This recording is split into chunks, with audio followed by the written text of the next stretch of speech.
लेकिन मैं माननीय मंत्री जी का ध्यान मैं मंडी क्षेत्र की तरफ लाना चाहूँगी। एक्चुअली मंडी क्षेत्र 60 to 70% ऑफ जो हिमाचल का जियोग्राफिक एरिया है वो मंडी क्षेत्र में ही आता है और हमारा जो क्षेत्र है उसमें अभी तक इस तरह का ना कोई सर्वे हुआ है ना सुविधा है।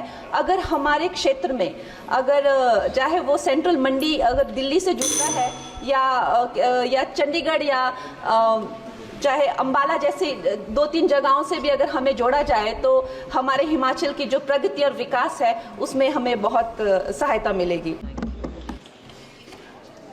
मिस कंगना रनावत जी। माननीय अध्यक्ष जी, मैं आपकी धन्यवादी हूँ कि आपने मुझे रेलवेज अमेंडमेंट बिल 2024 पर अपने विचार रखने का मौका दिया। माननीय रेल मंत्री श्री अश्विनी वैष्णव जी द्वारा प्रस्तावित इस बिल का मैं स्वागत करती हूँ। जैसे कि हमारे प्रधानमंत्री श्री नरेंद्र मोदी जी हमेशा ही कहते हैं कि सरकार का काम होना चाहिए जो लोगों के जीवन में सरलता लाए, चाहे वो लॉज हो, ब्यूरोक्रेसी हो या सरकार के दफ्तर हों, उनके लिए वो एक्सेसिबल होने चाहिए और उनके लिए जो है वो किसी तरह का स्ट्रेस जनरेट ना करें और इजीली अवेलेबल होने चाहिए।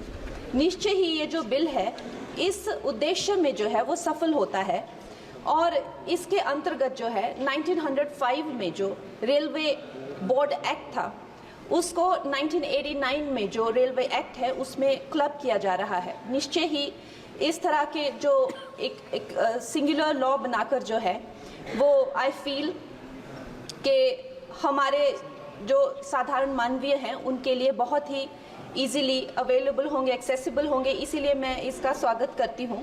और another very important government body railway board जिसको डायरेक्टली जो कॉर्पोरेट्स के जो हर्डल्स होते हैं, जिसको हमारे प्रधानमंत्री जी हमेशा कहते हैं कि दफ्तरों के चक्कर लगाने या लोगों को एक डेस्क से दूसरे डेस्क भेजना, आई थिंक इससे भी उनको जो है वो छुटकारा मिलता है। ये डायरेक्टली जो है सेंटर के अंडर जो है रेलवे बोर्ड को लिया जा रहा है, इसका भी मैं पूरा स्वागत करती हूँ। और उसके साथ ही वंदे भारत की जो हमारी जो ट्रेन्स हैं वो हमारे लिए आत्मनिर्भर भारत आधुनिकीकरण का एक बहुत बड़ा एक प्रभावशाली उदाहरण, एक चिन्ह बनकर आई है सामने। और जब 68 वंदे भारत जो है भारत को दी गई थी तो उसमें से एक वंदे भारत हमारे हिमाचल जैसे छोटे से प्रदेश को भी दी गई थी, ऊना शहर में। उसके साथ ही मैं जानती हूँ कि हिमाचल बहुत ही एक दुर्गम क्षेत्र है, मगर जिस तरह से हमारी सरकार भारतीय जनता पार्टी जम्मू कश्मीर हो गया या और पहाड़ी इलाके हो गए, उनमें जो है इतने ज़्यादा रेल प्रोजेक्ट्स जो है वो लॉन्च कर रहे हैं। उसी के साथ भी हमें भी हिमाचल के लिए बहुत ज़्यादा जो है वो सर्वेज हो रहे हैं, रेल का बजट मिला है। शिमला हो गया या धर्मशाला, कांगड़ा और बैजनाथ हो गया, ऐसे न जाने बहुत सारे जगहों पे, हमीरपुर जैसी जगहों पर जो है बहुत सारे प्रोजेक्ट्स आ रहे हैं। लेकिन मैं माननीय मंत्री जी का ध्यान मैं मंडी क्षेत्र की तरफ लाना चाहूँगी। एक्चुअली मंडी क्षेत्र 60 to 70% ऑफ जो हिमाचल का जियोग्राफिक एरिया है वो मंडी क्षेत्र में ही आता है और हमारा जो क्षेत्र है उसमें अभी तक इस तरह का ना कोई सर्वे हुआ है ना सुविधा है।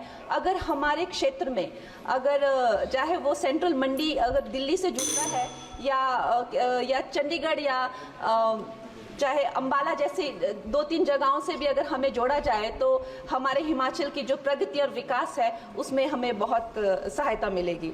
और उसके साथ ही मैं बहुत बहुत बधाई देती हूँ हमारे मंत्री जी को for 2024 railway amendment bill. Thank you.